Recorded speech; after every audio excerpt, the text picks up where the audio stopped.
Bonjour, chers amis. Excusez pour le léger retard, mais c'était une histoire de connexion. Maintenant, tout est rentré dans l'ordre. Désolé pour ces quelques minutes de retard. J'espère que tout le monde est là et que vous allez bien. Vous pouvez entrer. Chacun peut entrer et vous êtes tous les bienvenus à notre rendez-vous de Mardi Miracle. Bonjour Didier, bonjour Marie-Jo, bonjour mon frère Constant, désolé du petit retard, bonjour Nathalie, désolé vraiment de ce retard involontaire. J'espère que tout le monde va bien. Et nous allons donc pouvoir entrer dans notre rendez-vous du jour intitulé La vie en Christ est miraculeuse. Et pour ce faire, nous allons repartir encore dans notre texte de base qui est Marc chapitre 16 verset 17, un texte duquel nous n'avons pas fini d'extirper, de puiser les vitamines bibliques, les vitamines de la parole de Dieu qui sont disponibles pour nous permettre de sortir de toutes sortes de situations. Et donc, Marc chapitre 16, verset 17, vous connaissez maintenant cette parole de Dieu, je pense, par cœur, puisque là-bas, il est dit, voici qui accompagneront ceux qui auront cru. Nous avons déjà, est-elle la parole de Dieu est comme une plateforme pétrolière, je le répète, et de laquelle donc on va aller puiser les matières nécessaires, les vitamines nécessaires pour affronter les difficultés que la vie nous présente, pour affronter les épreuves qui nous sont imposées par la vie. Donc, d'une plateforme pétrolière, donc vous savez qu'on retire le pétrole, et avec ce pétrole permet aux gens, dans les sociétés, dans les compagnies, dans les entreprises, de fonctionner, d'organiser les activités de la vie courante. Donc, la parole de Dieu, c'est la même chose. Chaque verset biblique, chaque parole contient en son sein des révélations, des puissances, une puissance incroyable, la capacité, une fois que la parole est mise en pratique, de solutionner toute situation, de ressusciter toute situation qui était perdue, morte. Et donc, nous allons faire la même chose encore. Marc chapitre 16, verset 17. Nous avons déjà exploré le verbe croire, cru. Nous sommes venus nous arrêter sur les miracles. Nous avons vu ce que voulait dire pour Christ l'accompagnement. Et nous allons maintenant nous arrêter aujourd'hui sur ceux qui sont concernés par la parole de Dieu contenue en Marc chapitre 16, verset 17. Quelles sont les personnes concernées par cette parole de Dieu qui dit voici les miracles qui accompagneront ceux qui auront cru. Mais ceux-là, c'est qui? Lesquels? Est-ce qu'il suffit des gens qui croient simplement? Est-ce qu'on parle de ceux qui ont une croyance basique comme les démons? Jacques chapitre 2, verset 19 nous l'apprend que les démons aussi croient que Dieu est Dieu. Est-ce que ce sont les gens qui ont cette croyance-là, la même que les démons qui sont concernés par cette vérité biblique? Non.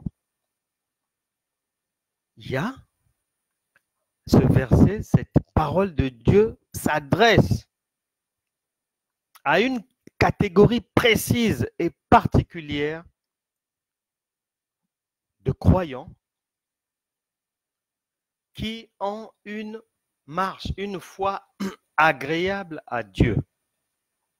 Mais pour en arriver là, pour faire partie de ces gens-là, qui verront toutes sortes de miracles, parce qu'ils ont cru, pour faire partie de ceux-là, nous allons ensemble, aujourd'hui, aller voir comment est-ce qu'on fait partie de ceux-là. C'est-à-dire là, la parole parle des gens de la maison de Dieu. Et pour bien comprendre là où nous voulons en arriver, là où le Saint-Esprit veut nous conduire aujourd'hui, la compréhension que le Saint-Esprit voudrait qu'on tire de ce verset aujourd'hui, de cette parole de Dieu, nous allons aller dans le livre de la Genèse et nous finirons notre exposé avec notre Seigneur et Sauveur Jésus-Christ, lui qui est notre modèle, lui qui est notre repère. Et donc, lorsqu'on commence la lecture du livre de la Genèse, on apprend un peu plus loin, lorsqu'on avance dans l'Ancien Testament, lorsqu'on explore les 5 premiers livres, on va se rendre compte que nos anciens, ceux qui nous ont précédés, comme les Noé, les Moïse, les Abraham et autres, les gens surtout de l'Ancien Testament, surtout à partir de Moïse, la société était régie par une loi, mais qu'on appelle la loi mosaïque. Et on va remarquer que lorsque dans la Genèse, Exode et les 3 autres livres qui suivent, Lévitique, Nombre et Deutéronome, on va se rendre compte que Dieu n'a pas changé. Dès le commencement, on se rend compte qu'il a un modus operandi, une manière de faire précise. C'est-à-dire, lorsqu'il délivre un peuple, les Israélites, de l'esclavage de Pharaon, lorsque vous êtes délivrés du monde, lorsque vous sortez de l'ignorance, lorsque Dieu vous délivre de l'occultisme et que vous commencez votre marche chrétienne qui va consister à aller conquérir tout ce que le Seigneur avait prévu pour vous avant même votre naissance. Et les Israélites, lorsqu'ils sortent d'Égypte, avant d'aller conquérir, pour bien conquérir les promesses de Dieu, Dieu va donner une loi. Et de la même manière, nous tous, lorsqu'on est dans le monde, lorsqu'on arrive dans le Seigneur, il faut un encadrement. C'est-à-dire qu'on nous explique que voilà, là, c'est maintenant le royaume de Dieu, tu fais partie du royaume de Dieu, voici son chef, voici ses ministres, voici le fonctionnement, voici il y a des ambassadeurs, etc., etc., et qu'à la différence de là où tu étais dans les ténèbres et tout, ici, lorsqu'on devient enfant de Dieu, on ne marche pas, mais par la chair, mais par l'esprit. Donc, il y a un encadrement, il y a des enseignements, il y a un cadre de vie qui est présenté aux nouveaux baptisés, à la nouvelle personne en Christ. Mais sous la loi de Moïse, il y avait aussi un cadre déjà. Ils avaient une loi, les 10 commandements, vous connaissez. Donc il y avait cette loi-là qui essaie de conduire les gens vers leur destinée. Et cette loi tirait les conséquences de l'échec des ancêtres Adam et Ève, qui, dans Genèse chapitre 3, vont tomber dans le piège tendu par le serpent à Ève. Et donc, par la suite, il y a un cadre que le Seigneur confie à Moïse, qu'il puisse enseigner cela aux enfants d'Israël. Et comme Dieu n'a pas changé, aujourd'hui, ceux qui viennent en Christ, ben voilà, doivent être enseignés. C'est pour ça que nous enseignons.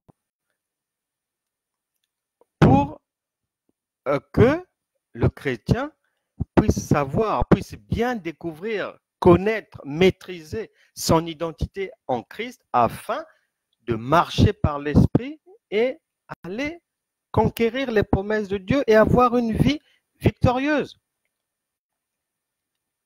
Mais ce qu'on va constater, c'est que à l'époque de Moïse, cette loi-là, avec des interdits, tu ne feras pas ceci, tu ne feras pas cela. Cette loi-là marquée par le sacrifice perpétuel. Il fallait chaque année que les enfants d'Israël, que les gens puissent faire des sacrifices. Le sang des boucs, le sang des brebis, le sang des taureaux, tout le temps les mêmes rituels, les mêmes rituels, les mêmes rituels. Exode 29, versets par exemple 38 à 46. Vous pourrez méditer ça là-bas. Vous vous en rendrez compte. Le Seigneur fixe le cap de la marche à suivre. Et les gens de cette époque-là vont suivre cette marche, tant bien que mal, avec leurs erreurs, avec leurs travers, avec leurs atouts aussi. Parce qu'en l'homme, il y a des faiblesses, mais il y a aussi des forces. Il faut le reconnaître. Et cette loi va être rappelée en Deutéronome chapitre 28 à partir du verset 1. Les versets 1 à 14 vont parler des bénédictions. Bénédictions divines, les promesses de Dieu pour quiconque se comporte bien, quiconque se tient à carreau. Voici la récompense. De bonnes choses. Lorsqu'on obéit à la parole de Dieu, lorsqu'on obéit aux instructions divines, il y a toujours une récompense, et non des moindres, récompense de taille. Et Deutéronome 28 toujours, à partir du verset 15 maintenant, il s'agit des malédictions pour celui qui n'obéit pas à la loi donnée à Dieu, au peuple, via Moïse. Et lorsque vous méditez, je ne sais pas comment vous méditez la parole de Dieu, mais en ce qui me concerne, à chaque fois que j'arrive là, Deutéronome 28, à partir du verset 1, j'explore les bénédictions, d'accord? Mais il y a quelque chose qui me saute aux yeux, c'est que si les bénédictions, il en est fait état des versets 1 à 14, grande est ma surprise de constater qu'en ce qui concerne les malédictions, elles sont énumérées du verset 15 au verset 68, soit 53 versets bibliques contre 14 pour les bénédictions, 53 versets consacrés aux avertissements, à la mise en garde, à l'information sur les malédictions. Là, ça m'interpelle. Comment pour le bien, Dieu résume cela en 14 versets, mais pour les malédictions, c'est tout un chapelet de 53 versets de mise en garde. Alors, comment marches-tu? Parce que Dieu parle tantôt d'une manière et tantôt d'une autre. Est-ce que tu te dis chrétien, chrétienne, mais avec une conduite indigne? Est-ce que ces choses-là, tu as arrêté avec ça ou tu continues avec ça en ayant un pied dans la maison du Seigneur? Il y a 53 versets bibliques pour te rappeler à l'ordre.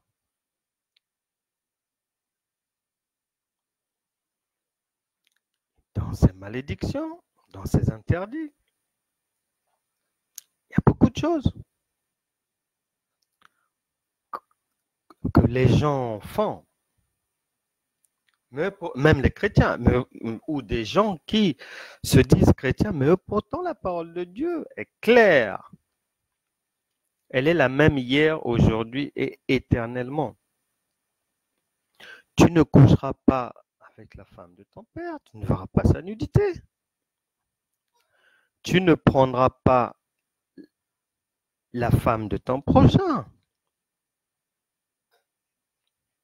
Un frère n'ira pas avec sa sœur. On ne couche pas avec un animal.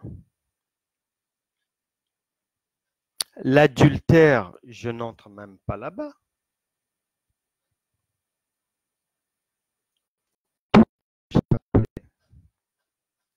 D'agissement que l'on retrouve à des endroits différents qui sont rappelés. Et lorsqu'on arrive à Deutéronome, le coup de grâce tombe. Malédiction. Pour ceux qui commettent ces choses-là.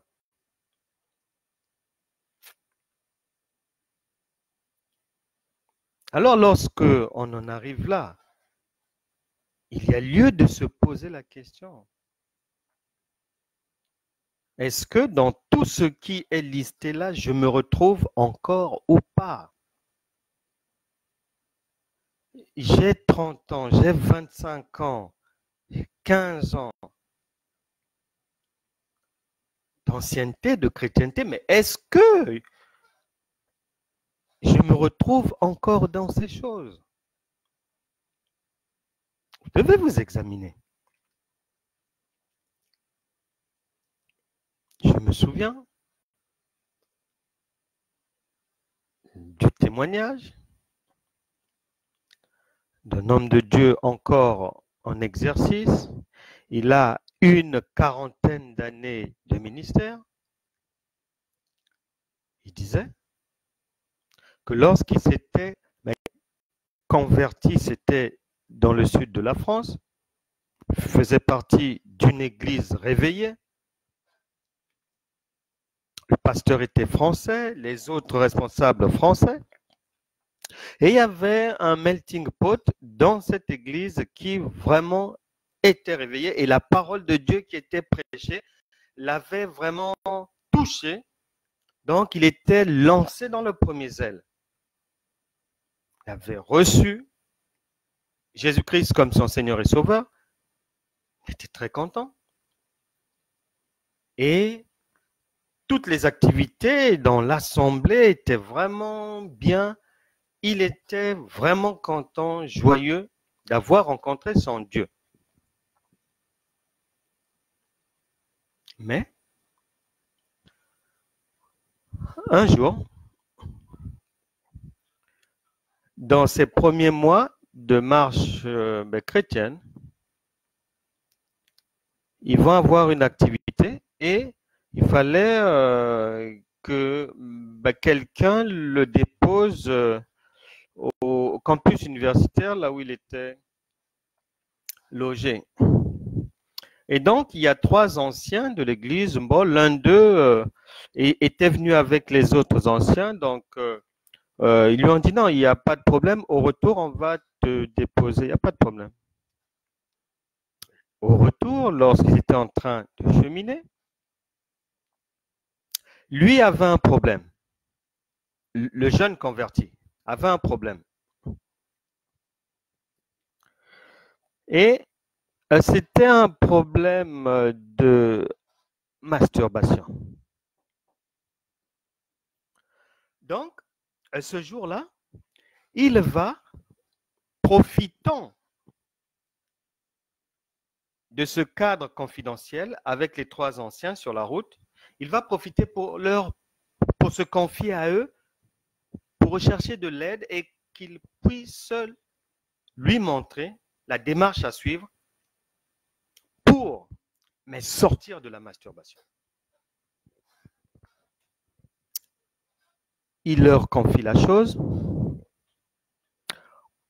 Aucun d'eux ne répond. Il précisera dans son témoignage que les 3 anciens avaient au minimum chacun 15 ans de vie chrétienne, de marche chrétienne. Et après, avec beaucoup d'années de responsabilité dans l'église locale. Donc, lorsqu'il pose le problème, cherchant une solution, un secours, parce que lui, en nouveau converti, n'avait pas encore vu ce problème-là partir, pour régler cela. Il y a un silence dans la voiture, et à un moment donné, l'un des anciens va prendre son courage et lui dire que, écoute,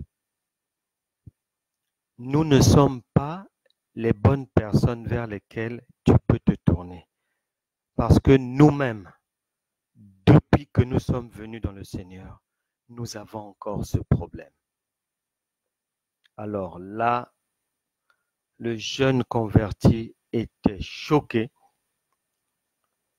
au point que lorsqu'il est arrivé dans sa chambre du Crous, il s'est mis à genoux, il a crié au Seigneur parce qu'il a dit non, Seigneur, s'il te plaît, viens à mon secours parce que je ne voudrais pas être comme ces gens. Donc, est-ce que je vais aussi attendre 15 ans ou 20 ans avant de sortir de là? Est-ce votre situation? Lui, c'était la masturbation. Peut-être que vous, c'est autre chose. Réfléchissez-y. Déjà, l'ancienne loi, la loi de Moïse, condamnait déjà ces choses.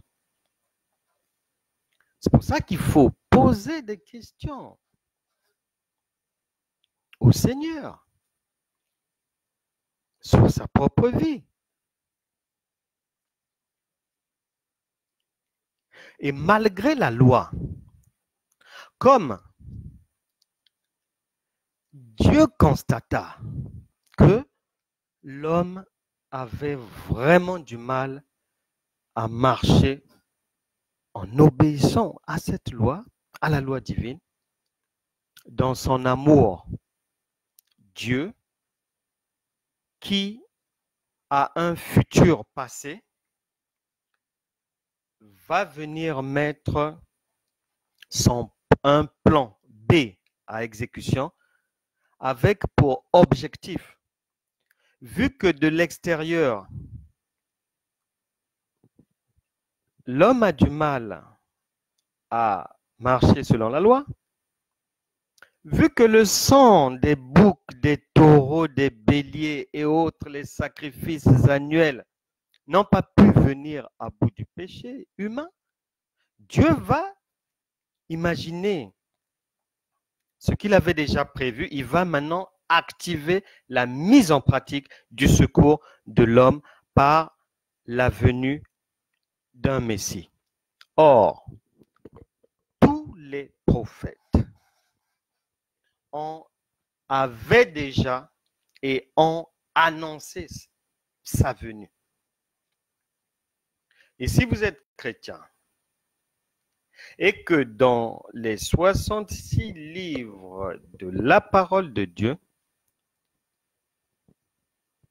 vous ne retrouvez pas le Messie, vous avez un problème.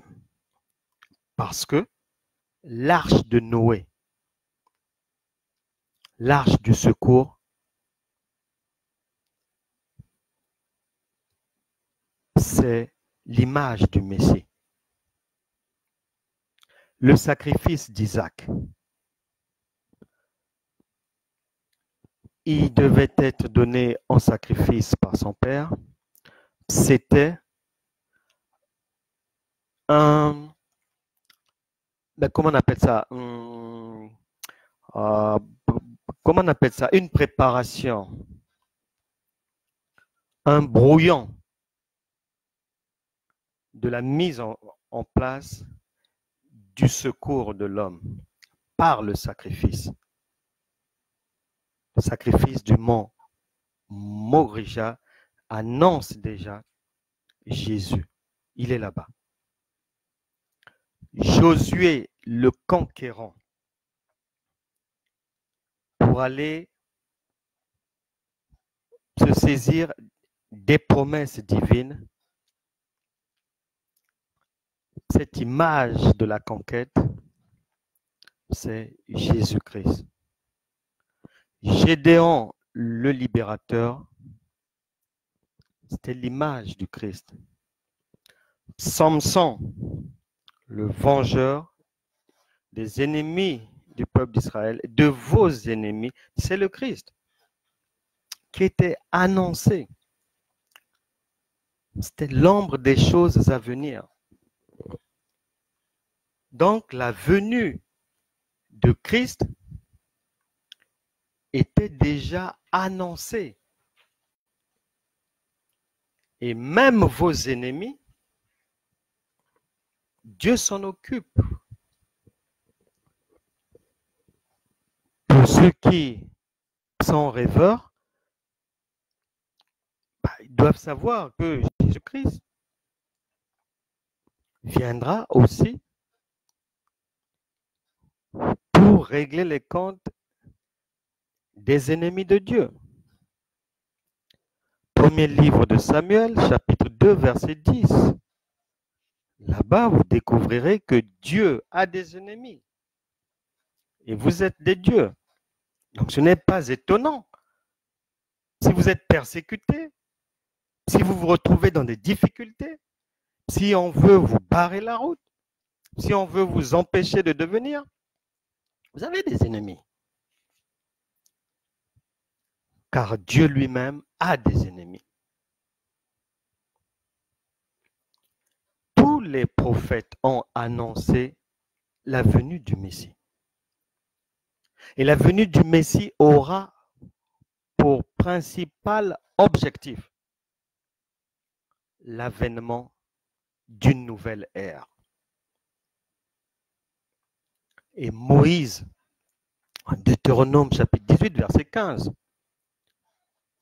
que Luc, le médecin, viendra reprendre et repréciser en Actes des Apôtres, chapitre 3, verset 22.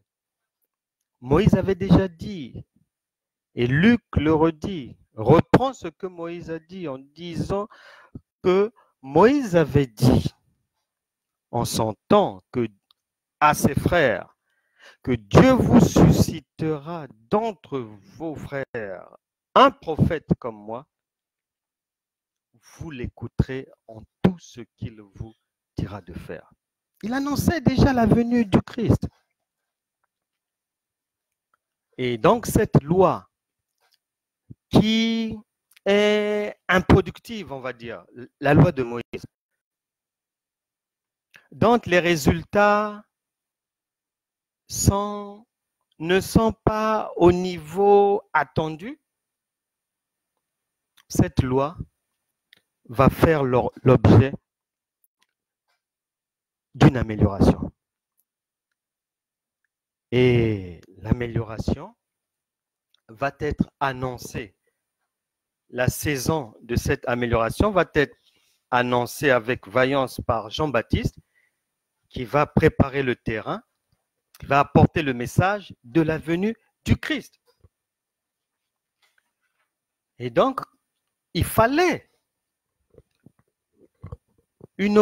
ajouter quelque chose à la loi mosaïque qui ne permettait pas à l'homme de se défaire définitivement du péché.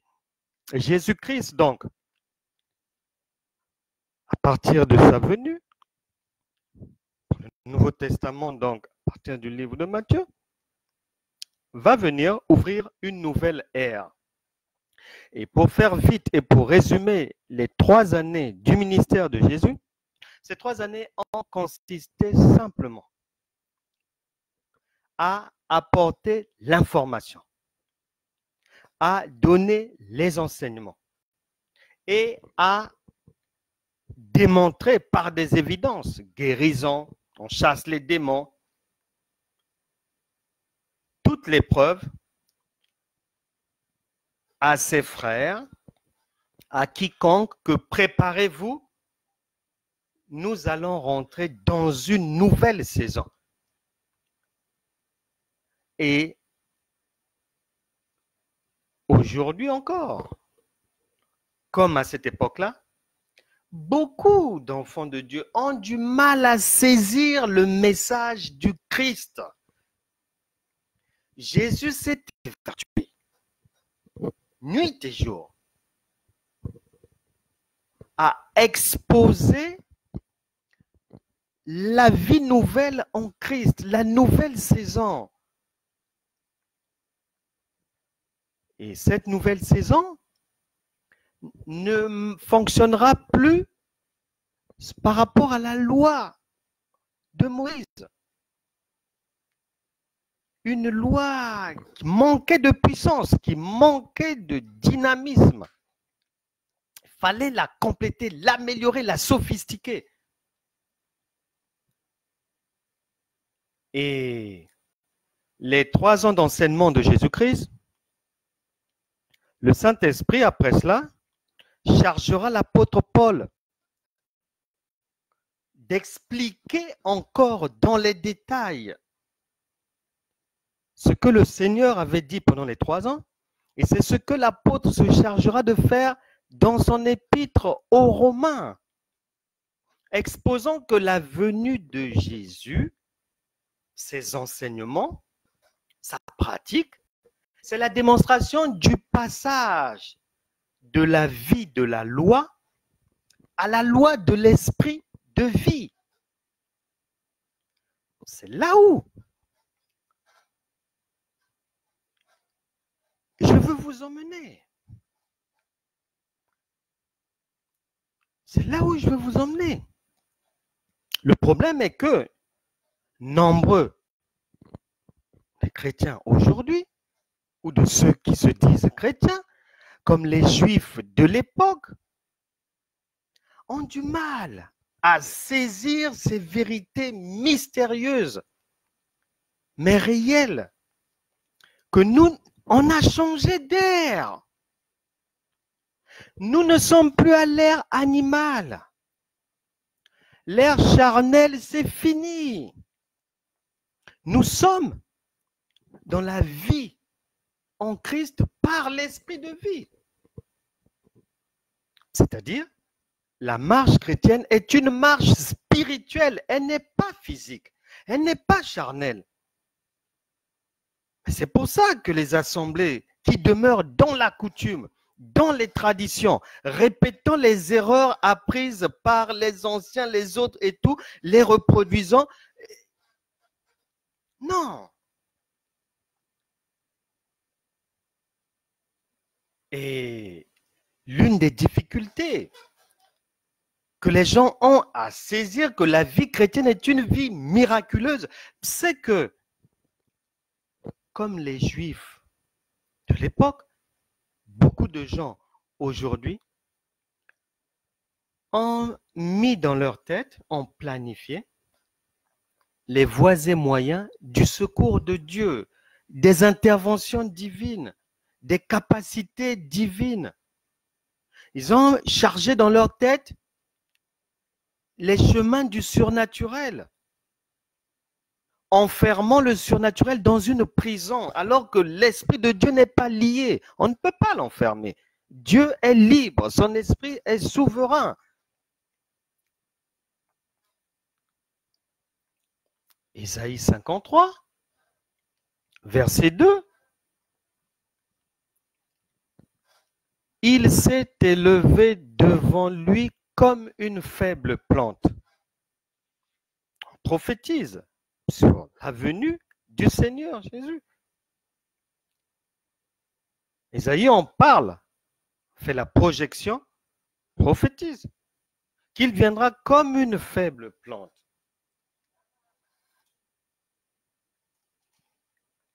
Comme un rejeton qui sort d'une terre desséchée. Il n'avait ni beauté ni éclat pour attirer nos regards, et son aspect n'avait rien pour nous plaire. Mais pourtant c'est Dieu. Les Juifs ne l'ont pas reconnu. Parce que comme nombre d'entre vous, ils avaient planifié des schémas de la venue du Seigneur. Ils avaient imaginé son visage, ses vêtements, avec une couronne royale sur la tête. Alors que la parole dit que le royaume de Dieu ne vient pas de manière à éblouir les regards. Jésus est venu enseigner le passage, la bascule en fait, pendant 3 ans. La bascule de l'époque animale et charnelle à l'ère spirituelle, l'ère de la victoire, l'ère de la conquête, l'ère de la prise en main des promesses divines, l'heure de la vengeance sur l'ennemi, sur vos ennemis. Mais les gens n'ont pas compris. Dans Matthieu, chapitre 10, une histoire vraiment terrible. Alors que le Seigneur est en train de donner des enseignements. Matthieu, chapitre 16, plutôt, le Seigneur est en train de donner des enseignements. Mais il est aux prises avec les pharisiens, les sadducéens, qui ne comprennent pas. Alors il explique, il réexplique. Les gens ne comprennent pas. Mais c'est comme ce ministère audiovisuel. Nous évangélisons. Le Saint-Esprit a dit oui, évangéliser, c'est bien. Ça sauve des âmes. On guérit les malades. Les gens sont orientés vers l'église locale. Mais le Seigneur a dit qu'il faut enseigner. Et c'est pour ça que nous sommes dans ce ministère audiovisuel. Ici, c'est une église audiovisuelle. Sur instruction divine pour enseigner le plus grand nombre. Parce qu'il y a des enseignements que vous n'aurez pas dans vos assemblées. Vous ne les trouverez qu'ici, par l'Esprit de vie. Vous ne les aurez pas. Parce qu'ici, c'est l'école du Saint-Esprit. Et c'est le Saint-Esprit qui règne dans ce monde. Donc, il faut être passé par son école. Pour pouvoir donner aux autres les vérités, révélations sur les mystères de Dieu. Qui est Dieu? Comment est-ce qu'il fonctionne? Comment se fait la bascule entre la chrétienté animale charnelle et le spirituel, notre royaume, le royaume de Dieu, les armes que nous avons, comment opérer? Comme les pharisiens, les sadducéens, pensez que l'Église n'est que mur. Mais votre propre Bible dit,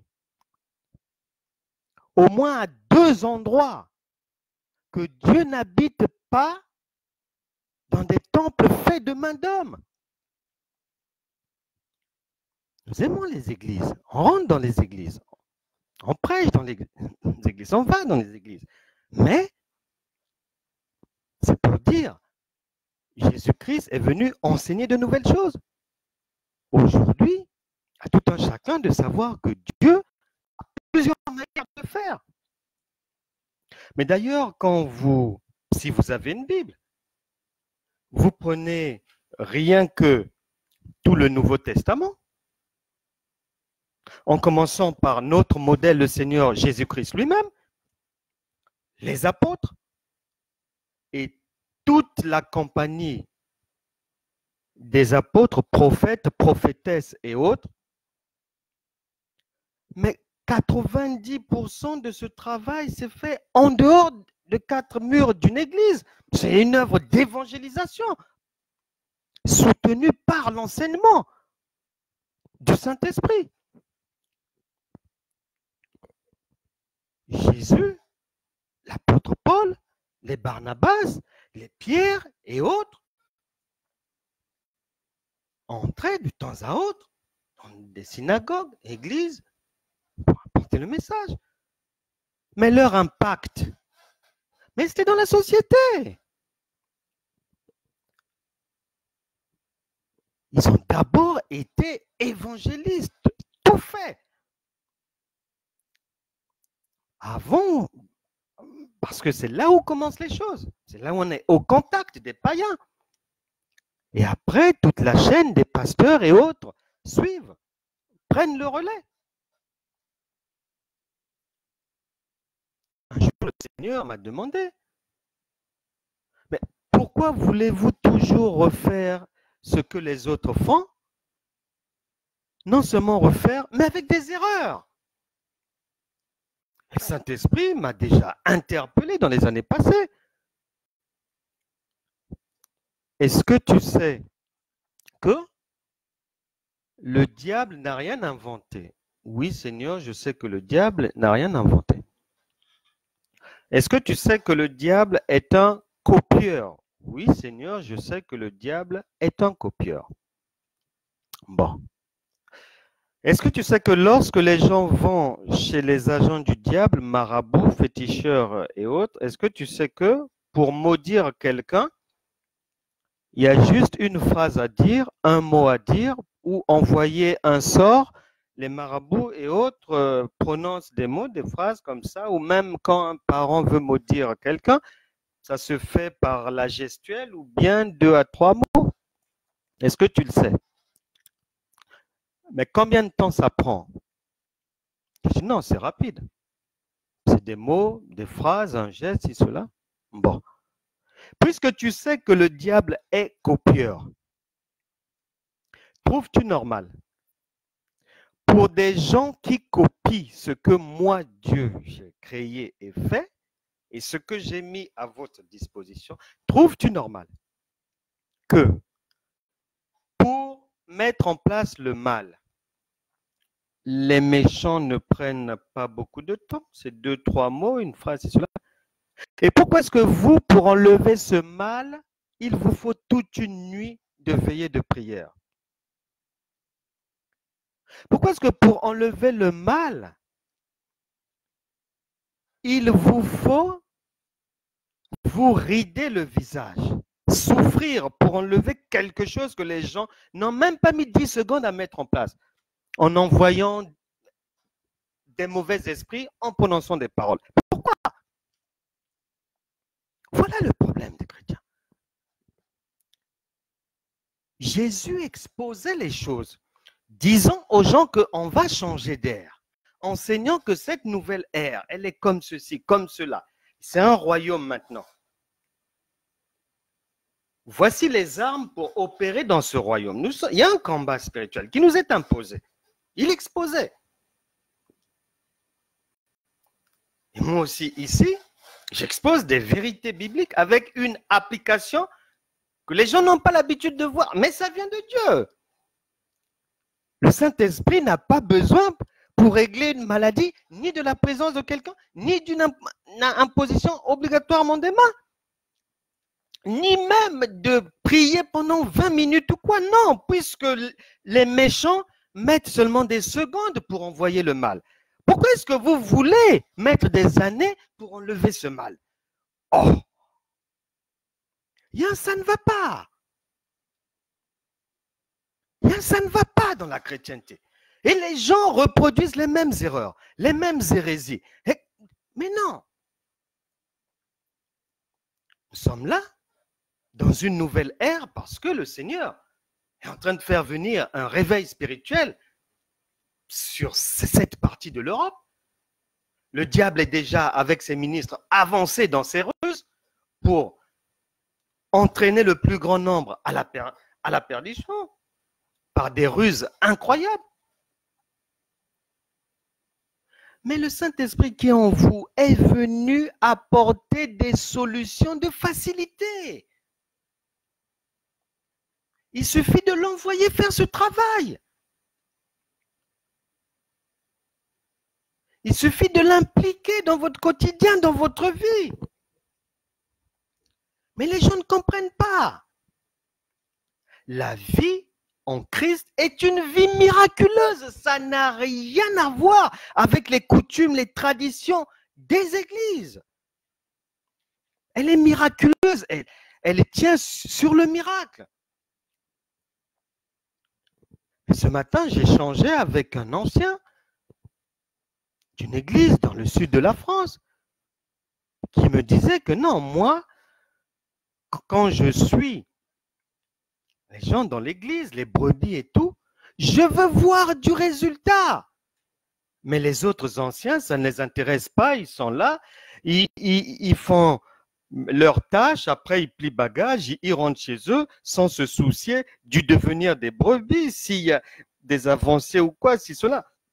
Il me disait, moi, c'est pas ça, il faut le résultat.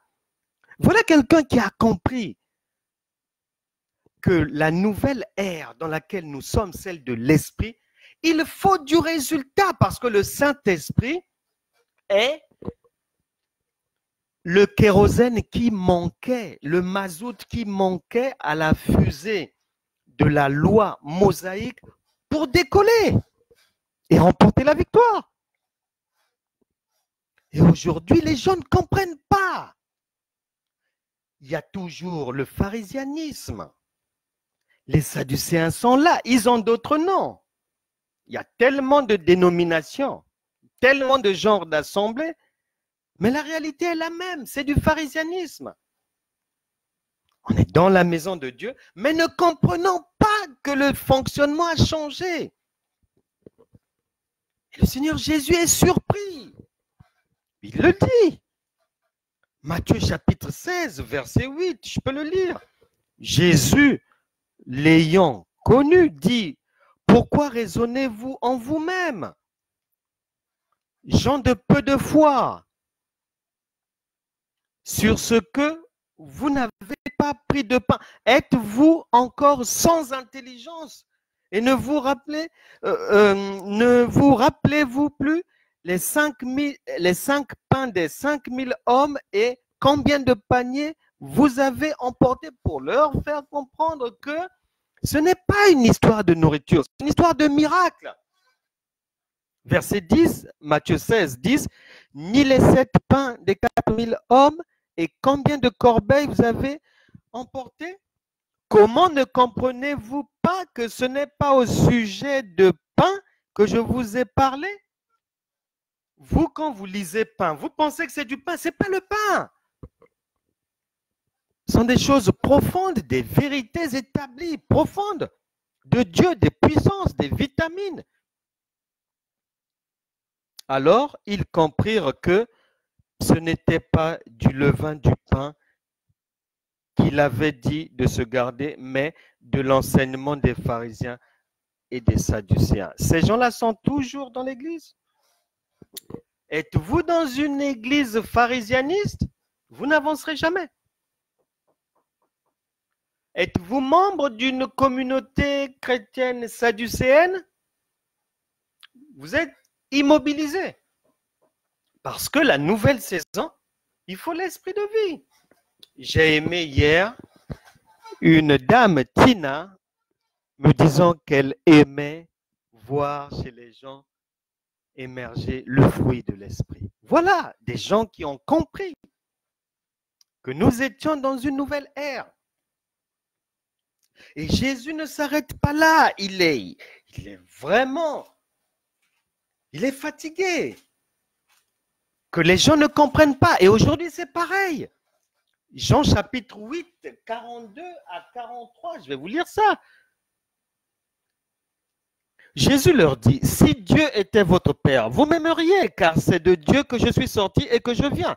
Je ne suis pas venu de moi-même, mais c'est lui qui m'a envoyé. Je ne suis pas venu ici de moi-même tous les jours, prêchant, enseignant tous les jours. Mais non, c'est une instruction. Jean 8 et 43, Jésus dit, mais pourquoi ne comprenez-vous pas mon langage? Voilà. Pourquoi vous ne comprenez pas le langage de Dieu? Il est spirituel. Et ce que nous faisons là sont des choses spirituelles. C'est pour ça que nous n'avons pas besoin de passer 1 heure en prière ou quoi. Lorsqu'on vient ici, non. Moi, j'ai déjà passé ce temps en prière, dans la méditation. Lorsqu'on vient ici, c'est soit pour envoyer la vitamine qu'il faut, envoyer le Saint-Esprit, envoyer les anges de Dieu, soit pour sortir d'un problème, ou soit pour répondre aux ennemis. Et le Seigneur poursuit son indignation en Matthieu chapitre 15, verset 16. Les gens ne comprennent pas. Matthieu chapitre 16, verset 24, idem, les gens ne comprennent pas qu'on est dans une nouvelle ère. Et les enseignements de Jésus ont tourné autour de l'annonce de cette nouvelle ère. Et une fois qu'il est parti se sacrifier à la croix, il est maintenant revenu pour œuvrer de l'intérieur. Puisque de l'extérieur, ça ne marchait pas, de l'intérieur, par le Saint-Esprit. Et ce Saint-Esprit, c'est l'Esprit de Dieu qui nous permet d'avoir maintenant la victoire, de réussir là où hier, on ne pouvait pas réussir. Et si je peux vous résumer, les 3 ans d'enseignement de Jésus, en vous trouvant une parole qui annonçait déjà la finalité des enseignements du Christ, allons dans Josué, chapitre 1, verset 5. Nul ne tiendra devant toi tant que tu vivras. Je serai avec toi comme j'ai été avec Moïse. Je ne te délaisserai point et je ne t'abandonnerai point. Jésus n'a-t-il pas dit qu'il sera avec nous jusqu'à la fin du monde?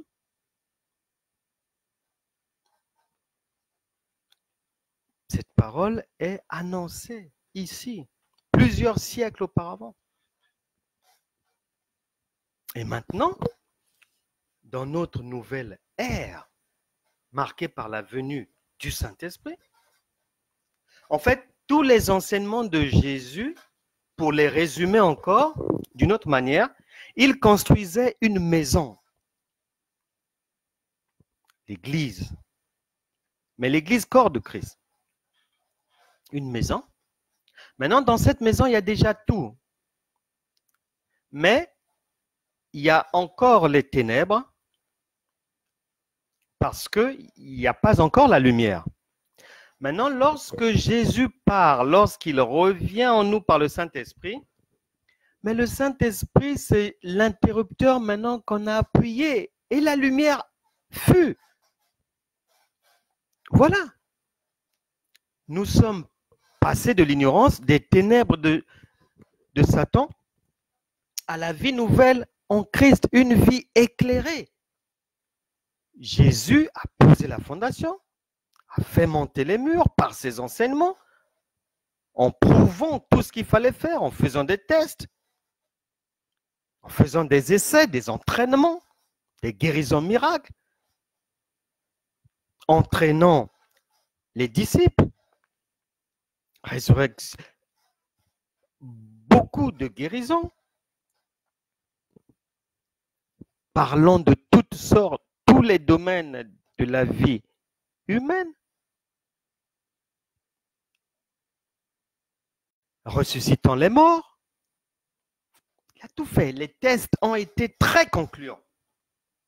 Et au bout de 3 ans, il dit, bon, ben c'est bon, on a fait le tour. Il y a tout ce qu'il faut maintenant pour régner. Bon, il manque la lumière, on va l'allumer. Et il va à la croix, il revient ressuscité en nous par le Saint-Esprit, et la lumière est là. Et ce Saint-Esprit qui est en vous maintenant, qui vous permet de vivre réellement la vie miraculeuse, parce que la vie miraculeuse, c'est la vie de Christ. Christ n'existe pas sans miracle. Le miracle aussi n'existe pas sans Christ. C'est en lui. 2 en 1. Et lorsqu'il arrive, si vous avez besoin de consolation, mais le consolateur, c'est lui, il est en vous. Jean chapitre 14, verset 26. Lorsqu'il viendra, nous étions prévenus. Le consolateur, il va nous consoler.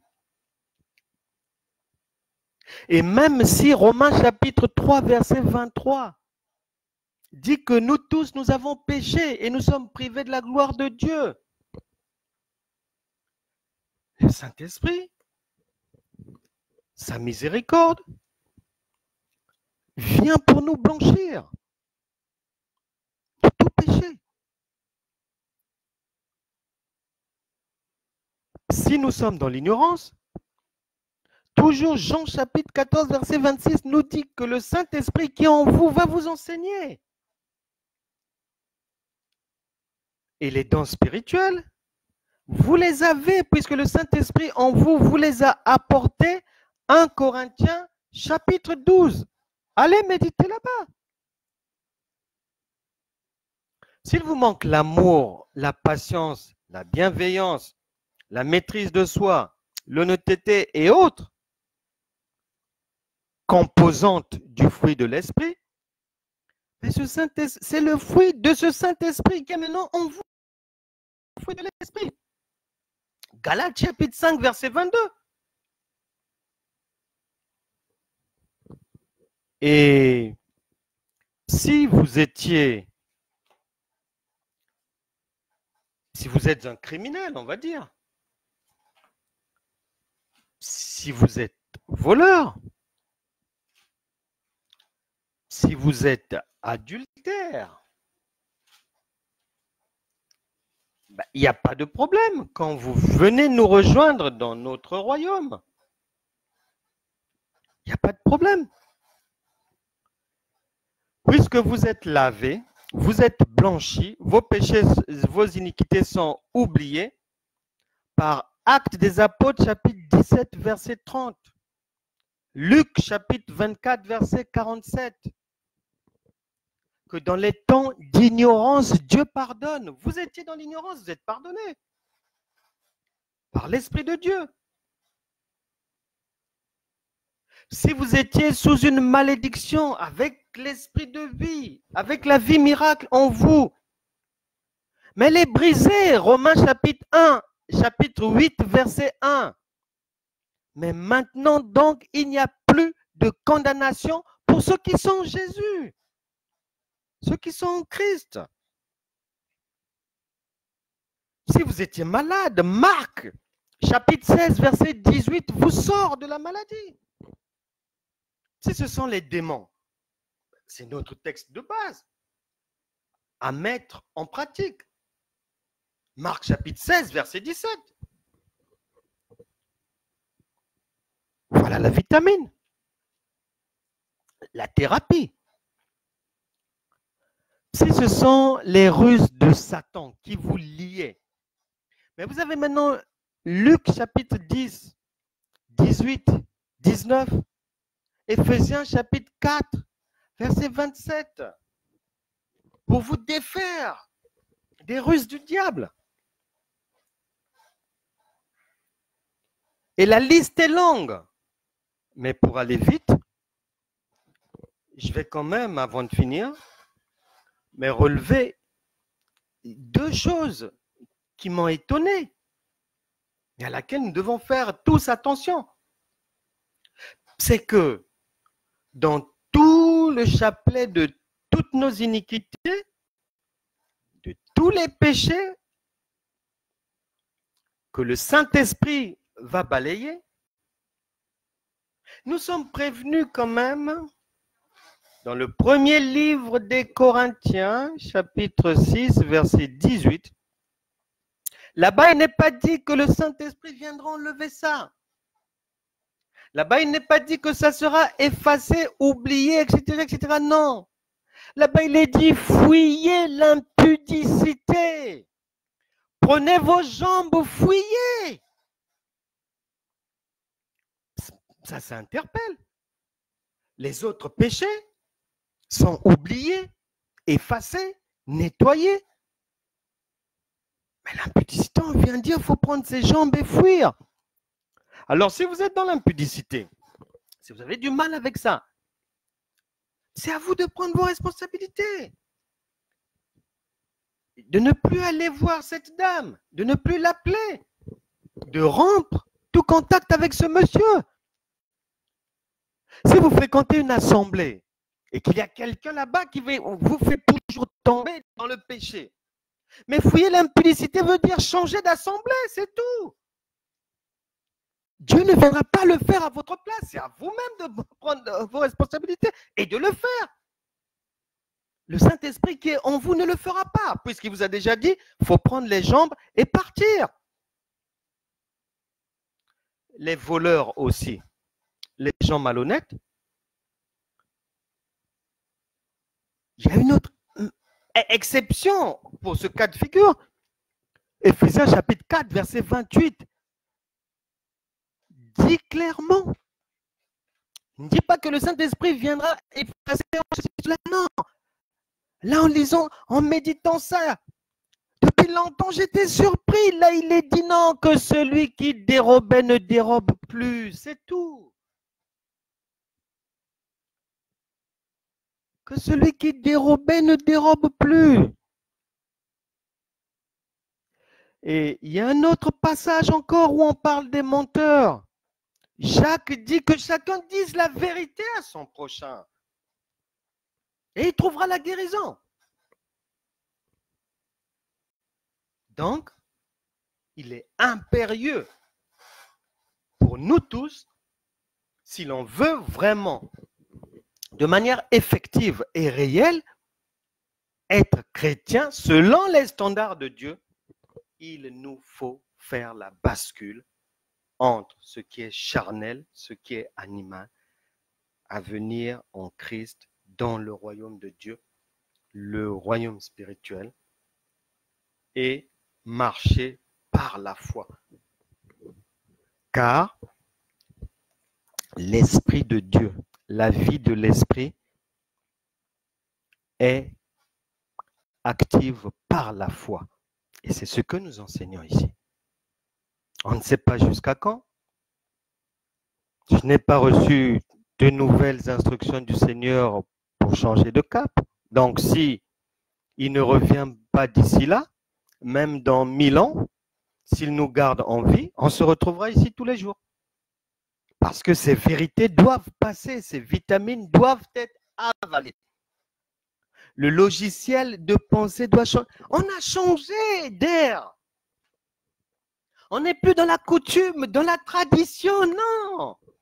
On est dans l'esprit de vie, un esprit victorieux, esprit libre, esprit puissant par le Saint-Esprit. Et pour ceux qui sont maintenant dans cette nouveauté de vie, à laquelle nous vous invitons. Ça ne sert pas de vous tromper vous-même dans des choses qui ne sont pas de Dieu, des choses sans puissance, des bêtises. On est passé à autre chose.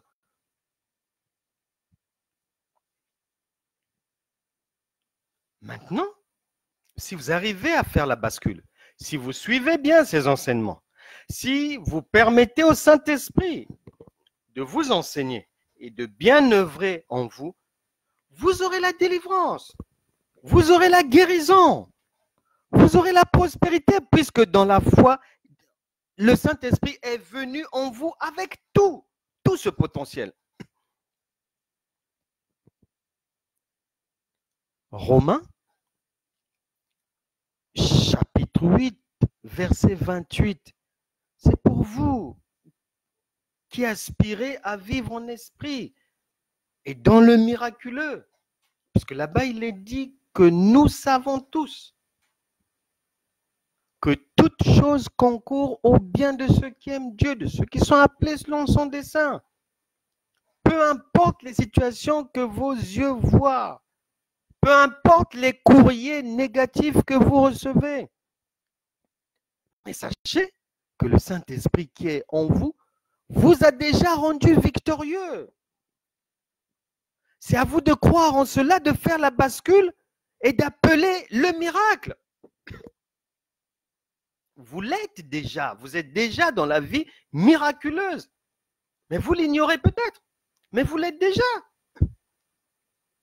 Jésus, sa venue n'a pas été actée ou évidente lorsqu'il est venu physiquement, non. Mais puisque tous les prophètes, tout le monde l'avait déjà perçu, avait déjà annoncé sa venue. Mais c'est comme vous, la vie miracle, elle est pour vous. Elle vous est déjà donnée. Pour ceux qui sont appelés à servir Dieu, que ce soit dans l'église locale ou à l'extérieur comme nous, peu importe le genre de ministère, vous avez déjà le miracle en vous. Jérémie chapitre 1, verset 5, c'est pour vous. Et la bonne nouvelle, pour finir enfin, c'est que cette nouveauté de vie en Christ, la vie miracle en Christ, vous est garantie, vous sécurise vos arrières, votre famille, votre emploi, vos enfants, tout ce qui vous concerne. Et je vous laisse sur cette parole. Nous n'allons pas prier aujourd'hui parce que ma prédication est déjà une prière. Et le Saint-Esprit en vous est déjà agissant. Et le Seigneur vous dit aujourd'hui